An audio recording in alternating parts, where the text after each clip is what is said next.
get ready, boys. All right, we're going live.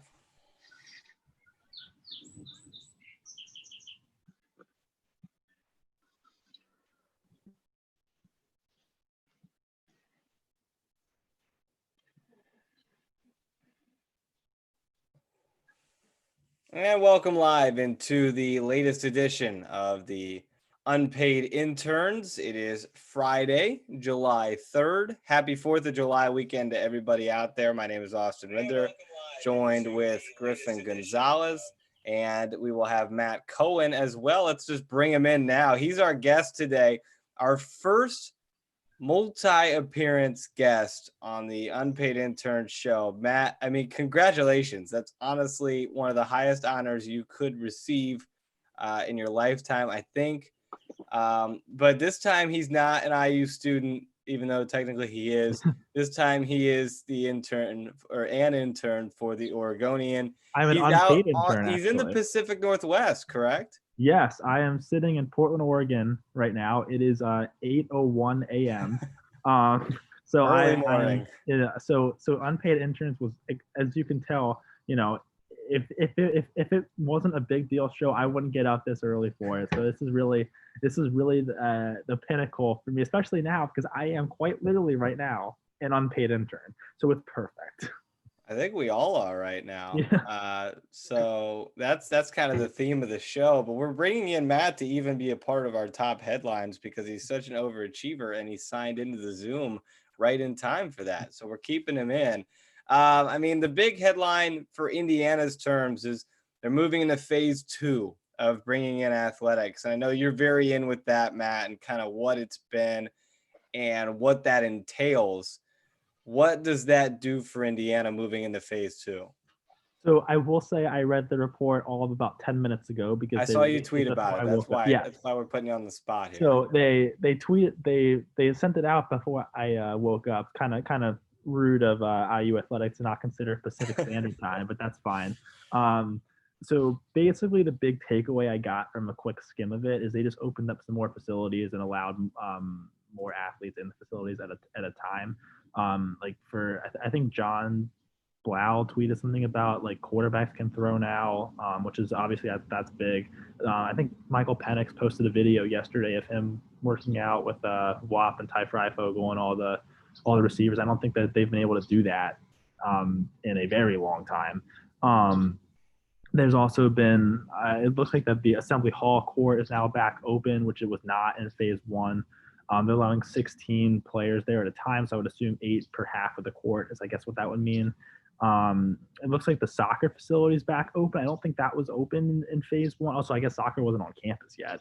I still don't think soccer's on campus just yet, but they're getting close. I'm pulling back up the list in front of me here. Wilkinson Hall is now reopened. Yeah, I think volleyball comes back fairly soon. Yeah. So I mean, basically, I think also the difference in this report is now that we're kind of getting closer to a lot of the other sports coming back on campus. They're giving basically the restrictions for what the other facilities are going to look like because they hadn't done that in the phase 1 report because they didn't need to. And I think it's a really delicate balance that they're playing here to try to get everyone working out at a level that actually is efficient to have people come back on campus because obviously it's voluntary, but I get the impression from videos at least that we've seen that a lot of people are coming back. But testing's been good so far. And we're probably going to get a second release on testing, I would assume, pretty soon as other sports start to come back. It basically we're just taking another step back toward actually sports happening, and it's just cool to kind of see that it's getting closer. Also, it looks like I'm looking at my Twitter feed here. The Redskins are just changing their name, so that's cool. That was going to be another thing I got to. John Blau wrapped it up very well with a very simple tweet. Big takeaway: QBs can throw again. That was his big takeaway, which is true. It'd be great to get Michael Penix and Jack Tuttle in there throwing the football a little bit because we need to see a little bit from Mike Penix. It's been a while since we've seen him on the field. Here you go, Matt. This is right up your old location's headlines. Not in Portland anymore, but the FedEx requested the Redskins to change their name And as you just mentioned, Adam Schefter has tweeted the Redskins are undergoing a thorough review of the team's name. Let's let it be clear, there's no review if there's no change coming. Redskins on the way out. Let's bring in Griffin because Matt stole the limelight there on the first question. Griffin, this feels like a long time coming, right? It certainly feels like a long time coming. My question is, why does it take this long? Why does it take sponsorships removing their name off something? Why does it need to become a trend to become something we're actually interested in? Was it not interesting when you had people protesting outside the stadium on Sundays? Was it not interesting when you had people going to legislation, taking away your copyright years ago? I just don't understand what took so long. And I think the biggest frustration for me is the fact that it takes actual sponsors stepping up and taking money away for organizations and teams to take a structural change in their organization. It shouldn't. And for a name like the Washington football team to finally be doing this, in 2020 is ridiculous. In my opinion, I think it's a shame that it's taken this long.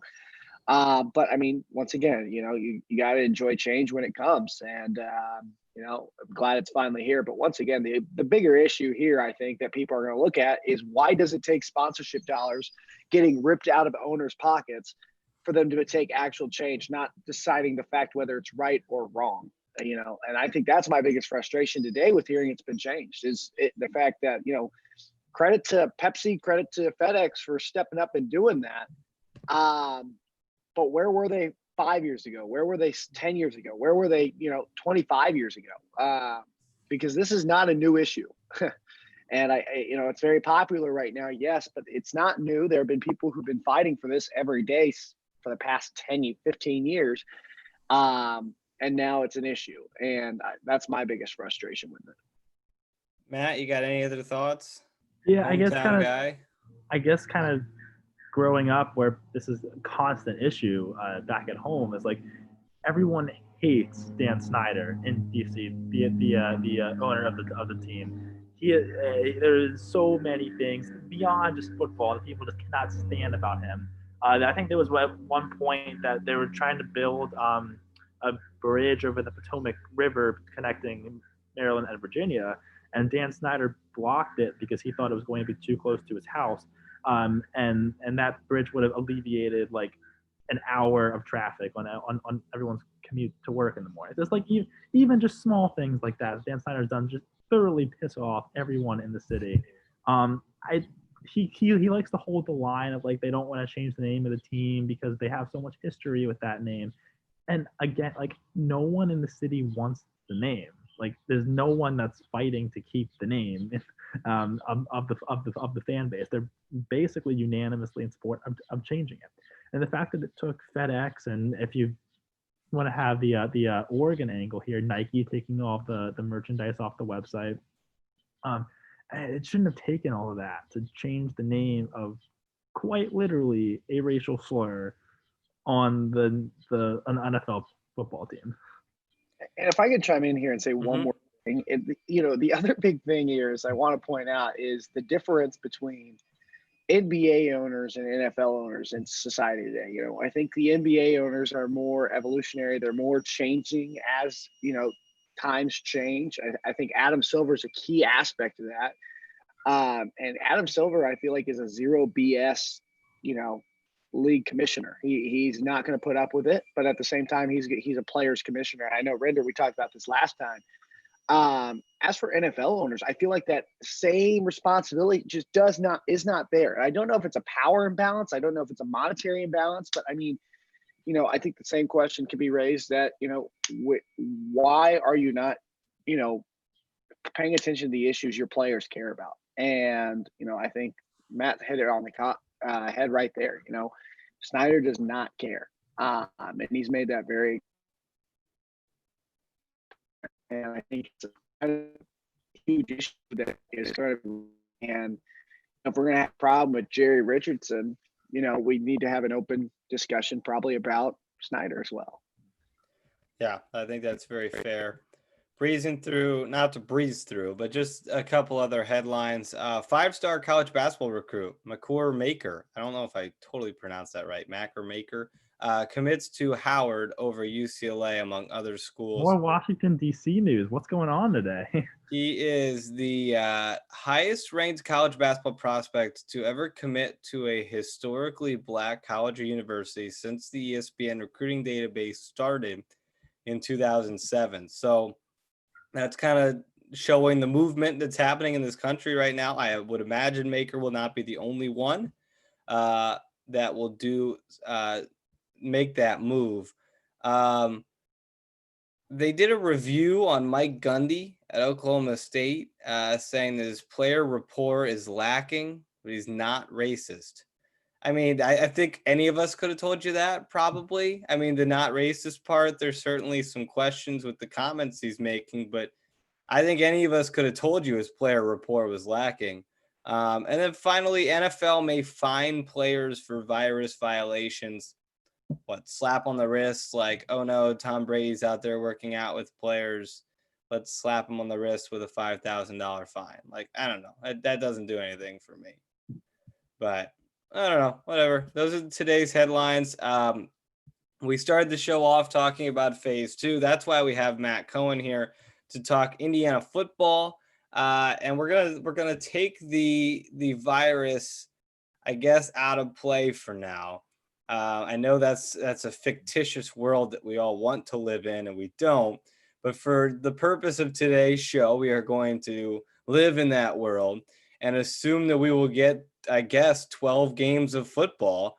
But let's kind of just talk about the team today. Let's make this like you and Griffin back in the good old days, chatting IU football. What's kind of from your point of view, has it been a quiet off season for Indiana football, and is that a good thing? I guess recently it's been a quiet off season. I mean, there was obviously, before we were in the pandemic, there was a lot of, well, everything before the pandemic doesn't feel like this off season. That's fair. It feels like that was 10 years ago. I mean, there was definitely some coaching changes, but at least recently it's been basically nothing. But like the joke that Griffin and I would make a lot was that, putting the pandemic back into the equation for just a quick second, like, of course, this is the best team on paper Indiana has in decades. Yeah. And then there's a pandemic there's a pandemic that would come and potentially take this season away. And wouldn't that be the most Indiana football thing of all time? So, it's been, I guess, to answer your question, like, it's been kind of quiet off season. I mean, the biggest thing obviously was the offensive coordinator change. But that seemed bound to happen. Like, I think we all kind of assumed Kalen DeBoer was not going to stay after the year that he had, especially when he had the chance to go back to where he seemed settled at Fresno State. But they kept the internal hire with Nick Sheridan, which I guess the theory is that if you have Sheridan, instead of going outside, and it's going to be a pretty similar offensive system to what worked so well last season, and that might make the transition a little bit easier for Michael Penix and for the offense as a whole that is returning so many key players. Except the offensive line really is the key difference, but the offensive line can more easily work with a different scheme and receivers and the quarterbacks and running backs, obviously. But you have all the key skill position players coming back.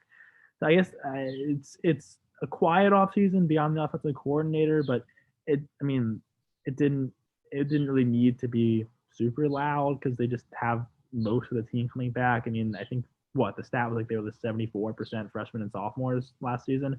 So you have almost everyone back on this roster for next season, and that's why that's why it's the best team Indiana's had on paper in 30 years, because they've never had a team that has had the success like it had last season and bring almost every key piece back of it.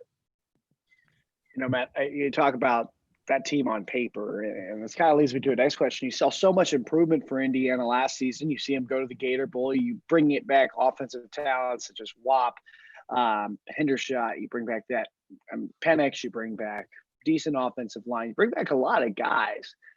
My question to you is, what position group do you see right now that maybe is bringing back a lot or is not bringing back a lot, but certainly has the most to prove for IU football in 2020, 2021? I think the same as it's been for, I feel like, every year for the past 3 or 4 years would be the defensive line. like, I mean, they bring back some guys there, and DeMarcus Elliott and Jerome Johnson, but I mean, were they really that great last season? I mean, they were fine. They were better than the year before, but like they were fine. I've they got to really. I mean, there's been no pass rush for a really long time, and there's got to come from somewhere. I think Bo Robbins redshirted last year. He was a Carmel guy, Griffin. I like. I would like to think that he was IU's highest rated recruit outside of Samson James last season, a 4-star recruit. In theory, you would think that all the time that he's had off building his body, redshirting last season to get better, he may be able to come in and have an impact as a pass rusher next season.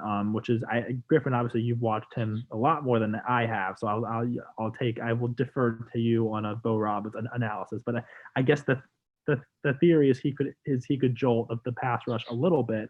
But I mean, DeMarcus Elliott was probably IU's best defensive lineman last season, but there just wasn't much pressure on the quarterback at all. And I mean, that led to IU getting, gashed in the passing game a number of times, even for how well players in secondary, like a Tywan Mullen or Jamar Johnson may have played.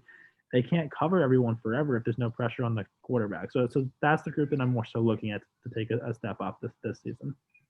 I used to drive Bo Robbins to school. No big deal. But we lived there you go. So I take him to school. I'm not going to say I recruited him to IU, but I think I definitely had maybe a little say. But so yeah, you're a booster. Yeah, basically, yeah. Frank Glass is gonna come get you, even though he's retired. He's gonna come get you. There's a strict message on the video board. We are all boosters. Well, you do bring up that good point. That defensive line is, I feel like it's been not the best. When has it been good for IU? I'm trying to think in my head when they've ever had a good offensive or defensive line, and I just because before Tom Allen, the entire defense stunk. Yeah. Since Tom Allen, the linebackers and secondary have gotten better, but I don't think the defensive line has been there ever. They have bright spots. Yes. Right. Defense. I think what's so tough, and I say this with basically every category when it comes to Indiana football, is you're in the Big Ten, where you got Ohio State, where it's like every year you have 3 defensive linemen going in the first 2 rounds. You have 4 offensive linemen going in the first 5 rounds. You have a quarterback who's almost always a guaranteed first round.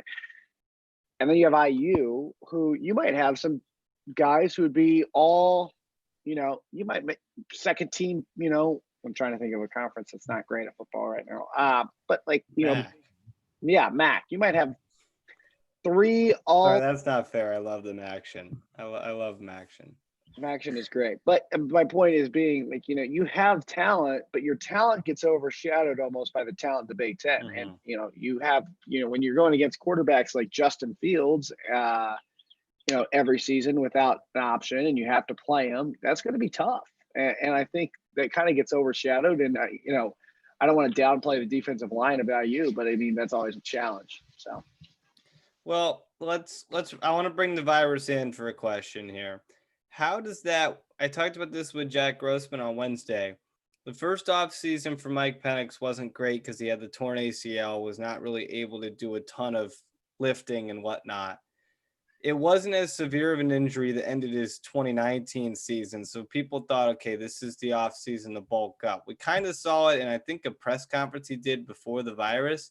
But how does this virus impact maybe not only Mike Penix, but other people – like incoming freshmen who are trying to get their lifting and their strength programs going, and there's just so many restrictions the past 4 or 5 months.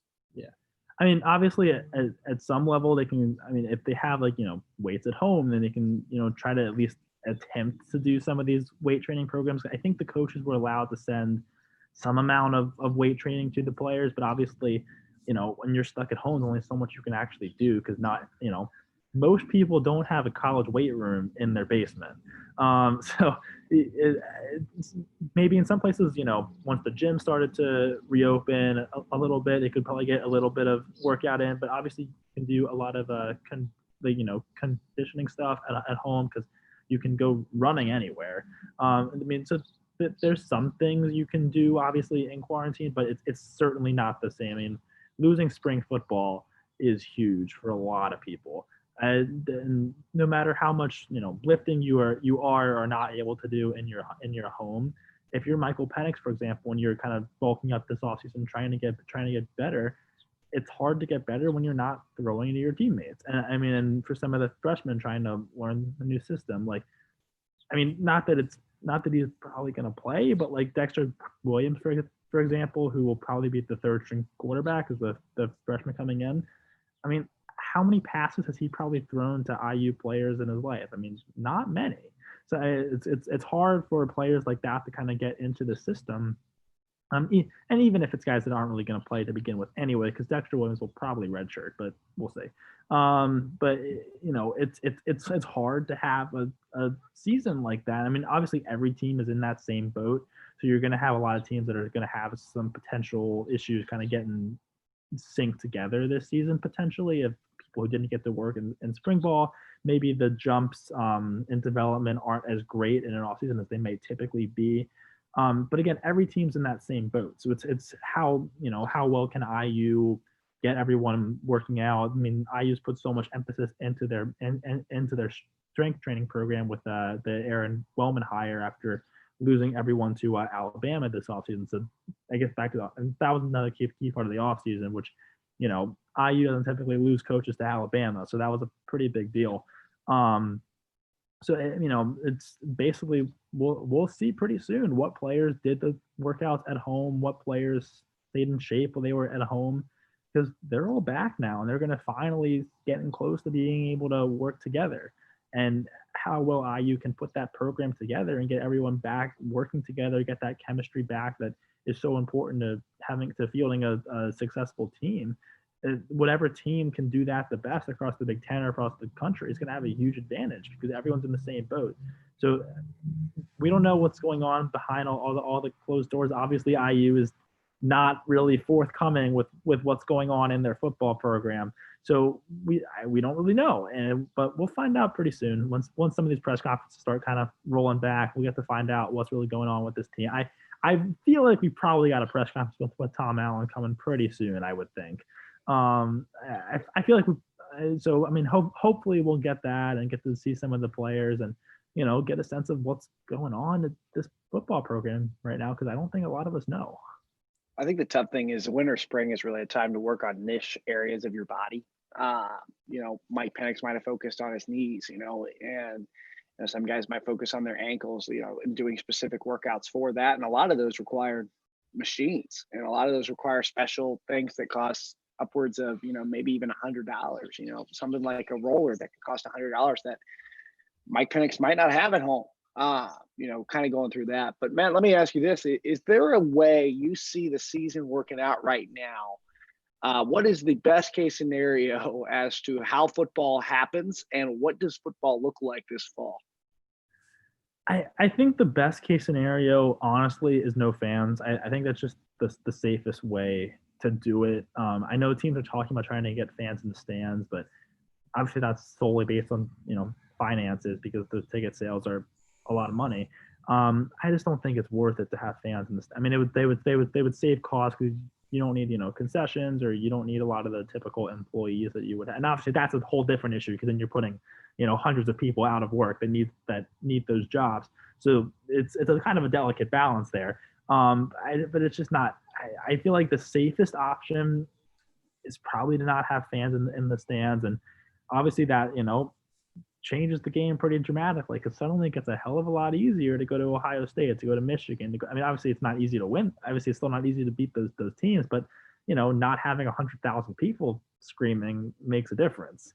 You don't have to, it's much easier to run an offense that way. Obviously you're still facing Penn State's defense, you're still facing Ohio State's defense, but it's a smaller advantage that you might not have typically had. So it's going to look very different, I think, in the regards of the fans is the biggest thing. I do think there will be probably some rule changes because football. So I did a story for the Oregonian a few weeks ago where I was talking to a couple doctors in the area here about what sports have higher risks than other sports, and people were saying that football obviously is a high risk because there's so much contact. But one doctor said something about like wearing like a mask under your helmet to potentially help, and I think that might make a difference. Also, it's going to be hard to play football with kind of that limited oxygen supply because I mean, I'm sure you all have worn the mask all the time, and they're not super comfortable, and it's a little harder to breathe in those masks, but it's the correct thing to do because we need to all wear masks to have anything come back to anything that's normal in the fall. But that's hard to play football in those things too. So it's a kind of it's a balance there. But I do think there will be some changes to the way the game itself is played. But I think the biggest change will be obviously I just think fans are just not a good idea. It just doesn't make sense in my opinion. I would have to imagine you'll see more coaches, especially the older coaches, in the box, in the booth. Not as many, obviously. Media members will probably be restricted from the sidelines and restricted from the box, and it's going to be a really, really weird season. There's no doubt about it. But that's nothing unusual for Indiana football. Every Indiana football season is a weird season. You talked about it. It's the best team on paper in years, in decades for Indiana football. First off, why? And second off, I guess you kind of touched on the why with all the freshmen, sophomores, but what makes this schedule, kind of break down the schedule for me? Why is this a schedule that everyone's saying, okay, this could be Indiana's year to maybe stockpile some wins? So I guess just quickly following up on what you said in terms of media. I mean, we definitely don't sit 6 feet apart in the press box. Yeah, not at all. Especially for basketball, it's way worse for basketball. But I could sort in which they don't allow away media. If they just take home media and just spread everyone out in the press box, I could see that happening, and I would obviously stink. But because this would be, I think for me this would be my 1 year in college to go to Ohio State, go to Michigan. Me too. Yep. Yeah, I mean that would stink, but if it's for safety, then obviously we can live with that. But to actually answer, the question, I think the freshmen and sophomores obviously is the key reason why this team is so highly regarded on paper right now, because you bring back, I mean, almost every key piece. I mean, obviously, some big pieces left. I think the Raekwon Jones loss is going to be a lot bigger than I think it's made out to be, because he was such a leader on that defense. The loss of Peyton Ramsey is obviously kind of interesting because he probably wasn't going to keep the job with just how well Michael Penix clearly beat him out for it. But obviously Peyton Ramsey played so well last season. So, I mean, IU obviously played really well when Michael Penix was in too, but I don't really, I guess not having been in the locker room, we don't really know what Peyton Ramsey meant in that locker room. Those are, I think, obviously the key names that are gone. Nick Westbrook is easier to replace, I guess, because you have so many good wide receivers already. Simon Stepaniak, they have some guys like Dylan Powell, I kind of figured to replace him, but that's obviously not a key guy to replace either because he was the only NFL draft pick on last year's team. And it's hard to replace an NFL caliber offensive guard, but IU's always had a good tendency for churning out good offensive lines. So that, in theory, seems to be a loss that at least has a clear solution to it. In terms of the schedule, the reason why people are kind of saying this team could, there's kind of an expectation that Indiana's going to win 7 games or potentially 8, which is very weird for Indiana. Just like assume they're going to go to a bowl game. And because the home schedule is pretty easy, I'm going to pull the schedule up in front of me because I don't have it memorized just yet. I think I have it if you need it. I've stared at it enough. I got it. No, got it. Okay, so the the opener at Wisconsin is really tough. That's a tough way to start the season. Yes, well, but no fans. Hold on there. But yeah, Wisconsin's still really good. But here's my thing with Wisconsin. Making my IU football pitch here. My thing with Wisconsin is, I mean, if you're IU football and you're looking for that one big win, Camp Randall, no fans, almost a completely new unit for Wisconsin on the offensive side of things. Yeah, that's fair. I mean, may I throw out Wisconsin's been beat early in some seasons. Sure. And I think we lost Griffin to a freeze here. He's back. But may I throw out that when Wisconsin I can't remember all the teams that have done it. There's been a couple of low-level, like mid-major teams that have beaten Wisconsin, and it always happens in like week 2 or week 3. It's early in the season. If Indiana's going to upset somebody, you'd have to think it's going to be early. You'd have to think it's going to come. And I think the Wisconsin game sets up well. I'm not saying it's going to happen. I'm presenting the case to be optimistic. No, I think that's a very fair point. I think for me, what makes Wisconsin seem so tough is that defense is so good. I mean, it's so good. And, obviously, maybe the theory is that if it's, week 1 and they don't really know how to prepare for a new offensive coordinator, even if the system is pretty similar to what it was last year, maybe they're a little bit thrown off having Michael Penix back. And maybe Michael Penix has taken those steps this offseason, even if, he hasn't been able to work out with his team so much. That's the route to beating Wisconsin. Is just you need a great Michael Penix game. I mean, that's how they're going to do it. Obviously, you don't have the running game to worry about to the same extent. I mean, they'll have a good running game. We just don't know really who that's going to be just yet because it's pretty hard to replace Jonathan Taylor. Jonathan Taylor is one of the best college running backs we've seen in a long time. So obviously, whoever they're facing will not be that. And that's obviously a good sign for IU's defensive line, which is, as we've discussed, needs to step up. But I mean, taking that game out, which I do think I think the possibilities for an upset, because Tom Allen really hasn't gotten that like signature win yet, and I feel like this year kind of they have the talent to pull that off. So it's the Wisconsin game I think has a chance to be that upset. And I think it's changed a little bit without having fans, but I've had a theory for a while, and I don't really believe it's going to happen, but I feel like there's a chance they might win the Penn State game. And I think that's only I figured that potentially more of a chance in Wisconsin, I think. Yeah. I mean, I don't totally buy Penn State, to be honest. I don't think Sean Clifford's a very good quarterback. But they have a very good defense too, at Penn State. I mean, obviously not that IU crowds are particularly great to begin with, but like in theory, if IU goes into that game like with one loss, which would be Wisconsin, because after Wisconsin they host Western Kentucky, host Ball State, go to UConn, host Maryland, go to Rutgers, host Michigan State. They should be 6-1 after that stretch.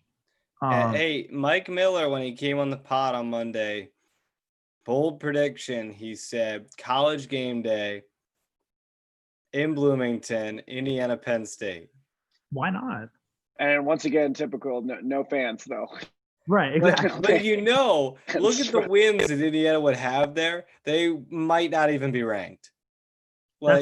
They might sneak into like 22nd. But if you're beating those 6 teams, who have you really beat? I mean, if they're 6-1 with the best win being Michigan State, they're not going to be ranked.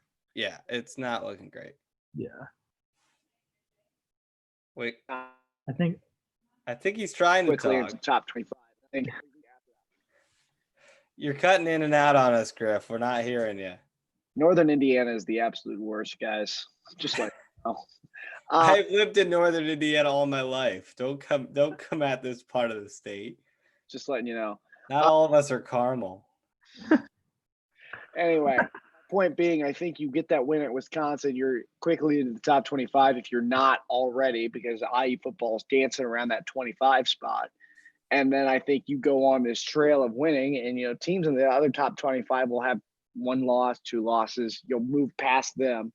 And then I think if you could beat Michigan State at home, which I think is fairly doable, and then you're setting up for a really, really good matchup,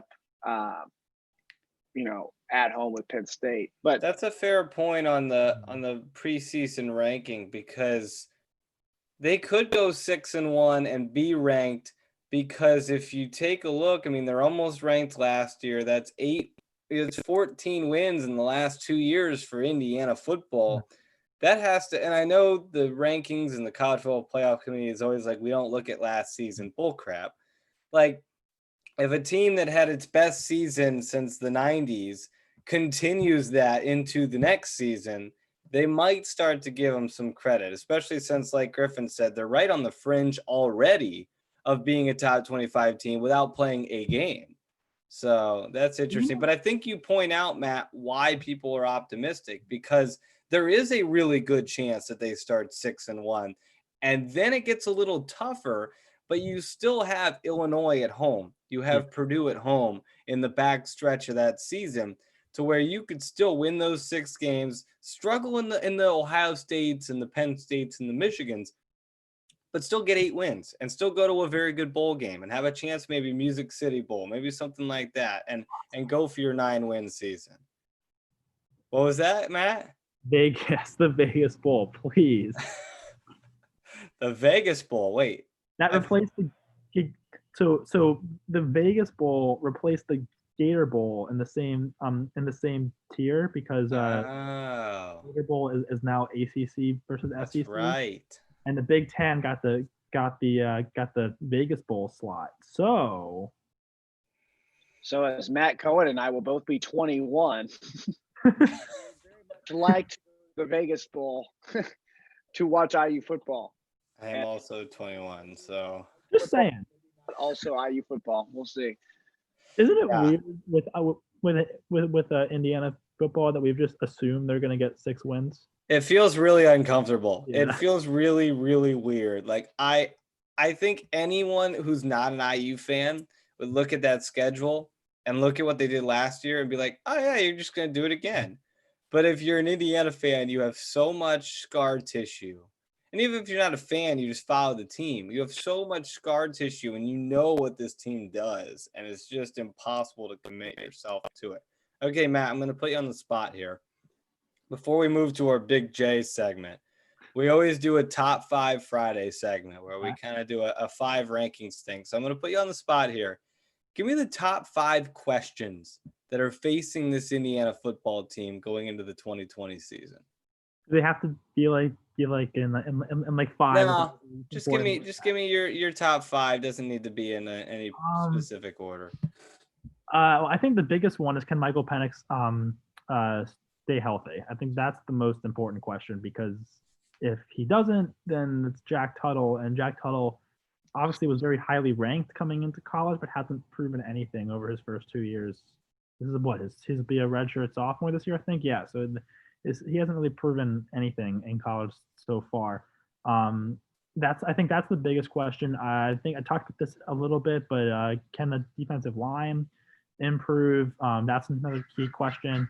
Can IU find a cornerback to step up next to Tywan Mullen? Because Tywan Mullen's very good, but they don't really know who else will be playing next to Tywan Mullen.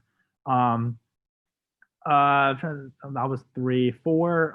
I'd like to see Miles Marshall, actually, if he can kind of step up a little bit. He obviously has been showing a lot of potential, but he's going to potentially have to start this season. And after Watt Billier leaves, Ty Freifogel, is Ty Freifogel senior this Yeah, year? he'll be there. Yeah. So is Miles Marshall your number 1 receiver the year after this season? So, I mean, he's got to do something to prove. Well, actually, Rayshawn Williams is coming in too, but who's the next receiver after Billier and Freifogel? Because this is it for them. They're both gone next season. 5th question. Can IU actually, live up to expectations? Because they've never really actually done that.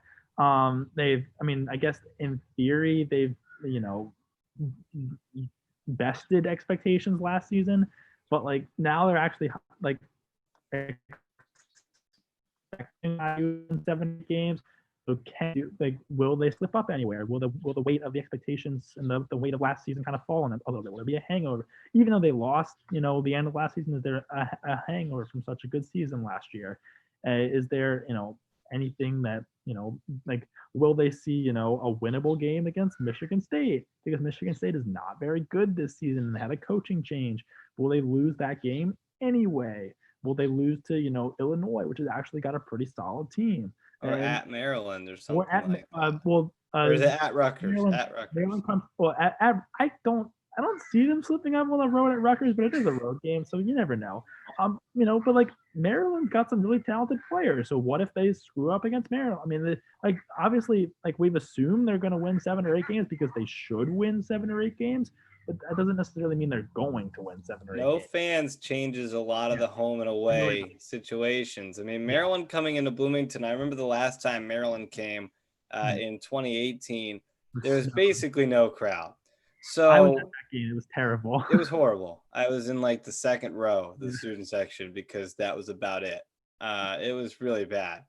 But it's going to change a lot of things. I mean, you're not going to get fans for an Illinois home game. You're not going to get fans for Michigan State. So that'll be weird. Those are good. I think another one I'll throw in there.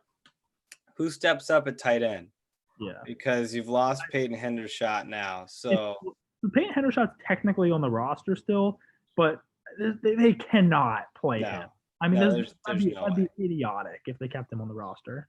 So the question is, who steps up there at tight end? Because Tom Allen likes tight ends. He really, I mean, Peyton Hendershot was an integral part of last year's offense. And I don't know if that's Peyton Ramsey really liking those across the middle routes, but I think the tight end is a huge part of what Tom Allen wants to do. So will somebody step up? We'll see. Okay, Griffin, you had some big J journalism questions that you wanted to put Matt Cohen on the spot with. I did. I think Matt is an interesting character. I'm going to compliment him. Is this going to be a backhanded compliment? He's doing better at writing than he usually does. So, no, I'm kidding. But my thing with Matt. Oh, he's not good. Oh.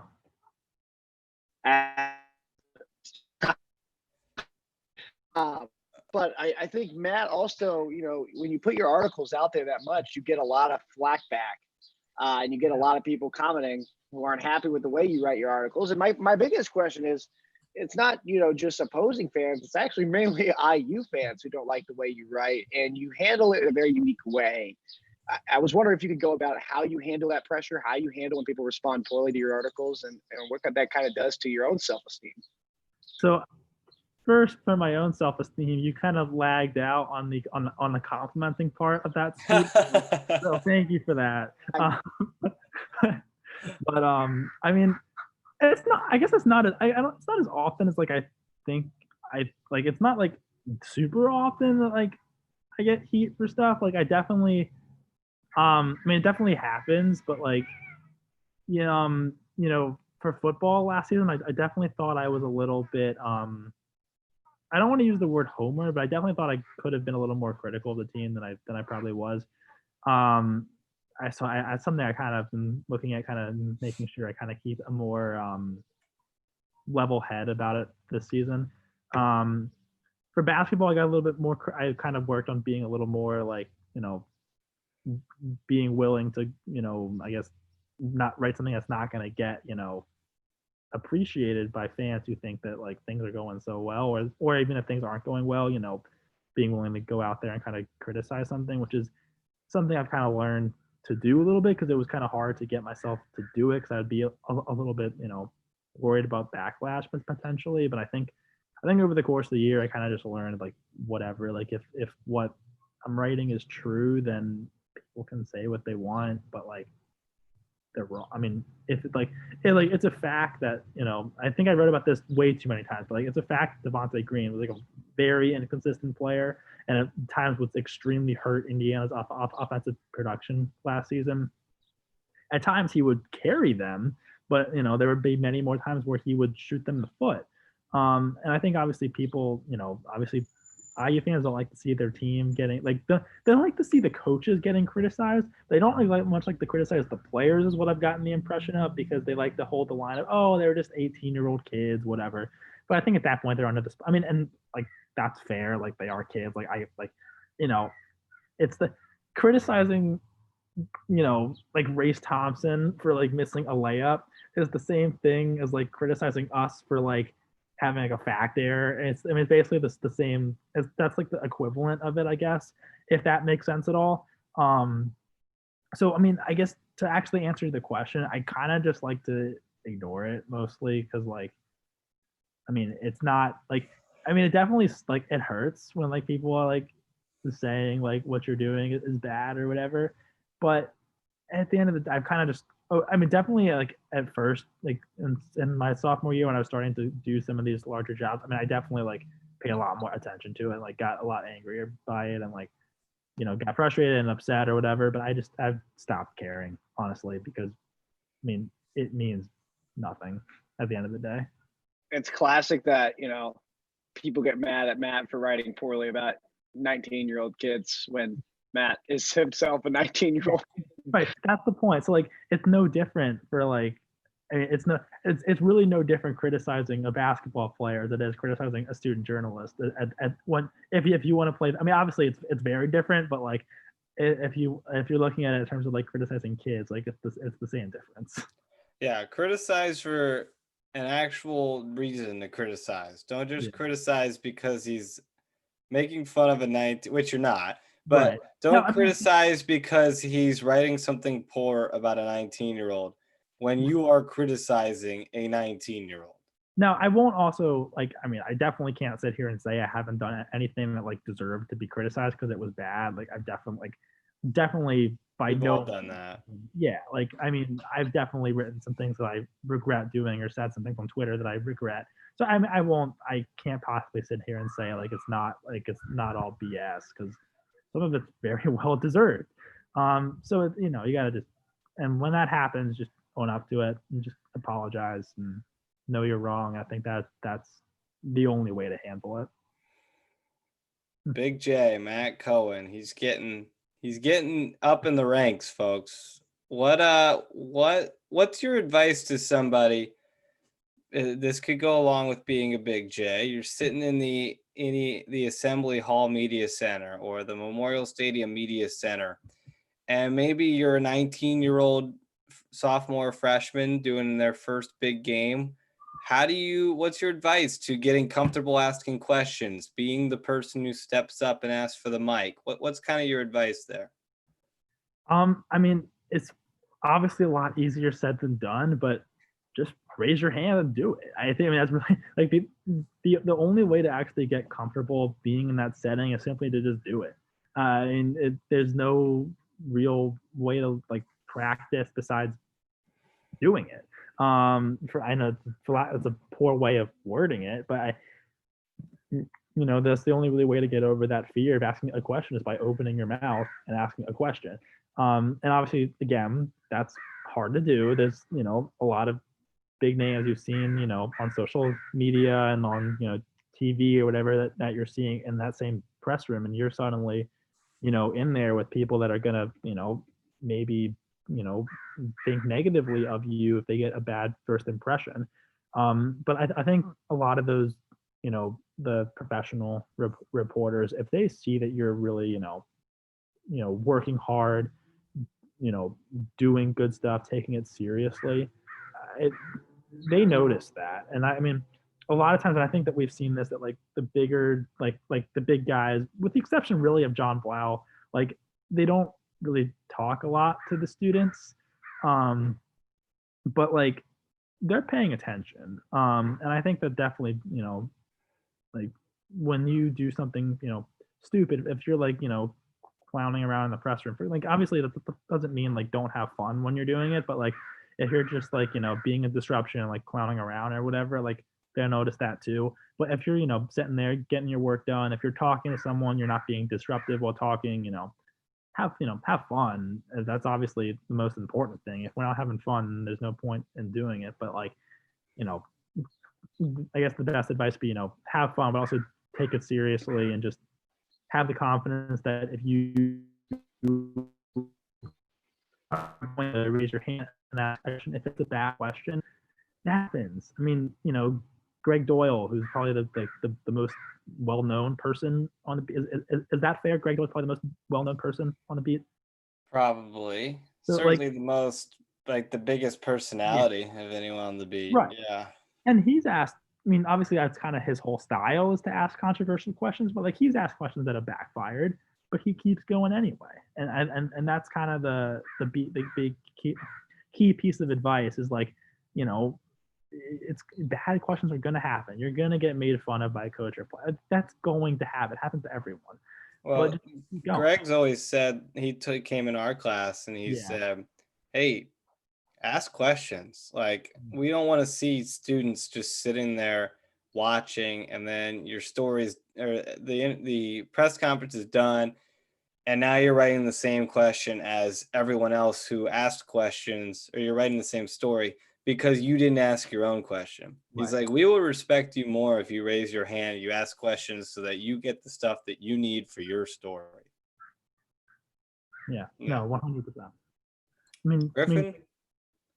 Matt, you're more. Sorry, Matt. Didn't mean to cut you off. But. You're good. I guess I was just going to quickly say that, Greg Doyle obviously is someone who can be controversial with the way that he kind of works and is kind of closed off a little bit. But I actually really have come to, from hearing him in classes occasionally and just seeing him, I actually really, really respect the way that he is about his job. And I do my best to, I don't love everything about the way that but obviously that's, everyone has their own opinion. I definitely think there are some things I don't like about the way that he goes about every single, day of his job, but I really try to emulate a lot of what he does. I think he does a really, really good job. And I think that he's someone that I think a lot of us should, in student media, look to, like, that's, like that's the work ethic I want to have. Like he talks about, he's called himself, I think, like a bulldog chasing after stuff. And like that's what I want to be able to say about myself. And I'm definitely not to that level by any means yet, but that's what I want to be able to in 20, 30 years be able to look at myself and say that. I think the big thing too with Greg Doyle is what you don't see is he might ask a controversial question and fans, Colts, Pacers, Hoosiers, Boilermakers, they'll go after him for it. But what you don't see is he actually follows up with that player or coach and has a dialogue about the question and why he asked it. And that's why he has a great relationship with people in Indy, athletes alike, because, he has that follow-up. But Matt, you're in that written industry. You do more of the writing stuff. I'm curious, in a world where it feels like written is kind of disappearing, does that scare you at all? And if not, what hope do you have for the industry overall? I'd be lying if I said I wasn't extremely scared every single day. It's concerning. We at the Oregonian here, we've been talking about we're not reopening the office until 2021, and part of the staff's being cut. It's scary, and the pandemic is not helping at all. This was already a business that was doing so poorly on finances, and now we're seeing people getting furloughed, and all across the country. It's pretty scary. I definitely think we're going to see some more places like the Athletic are kind of going to be what there is to do in sports writing, but then at the same time, the Athletic had to lay off people because they're losing subscribers because people aren't paying for it right now because they don't have the money. So and the Athletic really has only existed for what, 3-4 years now. So they haven't really been around for long enough to show if this is sustainable or not. Maybe it's not sustainable, and maybe in 4 or 5 more years they don't exist anymore. So it's a really interesting situation. Obviously, I don't think newspapers are going anywhere. I think sports coverage will always be here because people enjoy reading it, which is how many jobs are available. And it's certainly concerning. I talk about it a lot with my family of this is really what I love to do. But I think if you sit here and you're not concerned about what the job market's going to look like in the future, I think you're being a little ignorant about it. No matter what you do in college, there's nothing guaranteed to you ever. I'm sure we could all probably get a job at the small town newspaper in Montana, but I don't think any of us want that. If that's what's the only jobs available, then you take it, but it's not what anyone wants to come out of college doing. So it's definitely, I'm definitely really nervous about it all. Well, we learned a lot today from Mr. Matt Cohen. I think the number one thing I learned is that there truly are ducks in Oregon that make noise at all times. I think that's my number one thing that I learned today. The Oregon Ducks, that's a big thing. Matt, thanks so much for coming on the show. As always, you're great. You may end up being a 3-time guest. I don't know, but 2 times is pretty good. You're the first one to make it to that landmark. So I just want to, if I can get a 3-1 lead on the rest of the guests on the show, I'll be pretty concerned. But sounds good to me. Thank you for having me on the show. It's always a pleasure to be on with you guys. Yeah, great episode today. A reminder, you can check out our previous 19 episodes. We had a brand new owner of the NBL Hawks in the NBL League in Australia. Mike Proctor was on with us on Wednesday, sharing the insight into what it's like to own a professional basketball team and his partnership with Brian Colangelo. So really interesting conversations there. And our good friend Jack Grossman came on the show and talked everything from trying to get a job in the pandemic to horse racing, as you would expect from Mr. Grossman. So go check out episode 19, as well as many other great episodes that we have everywhere you can listen to your podcast, or on our YouTube page at the IU Sports Media YouTube page. I'll wrap things up here. Have a great 4th of July weekend, and we will see you on Monday.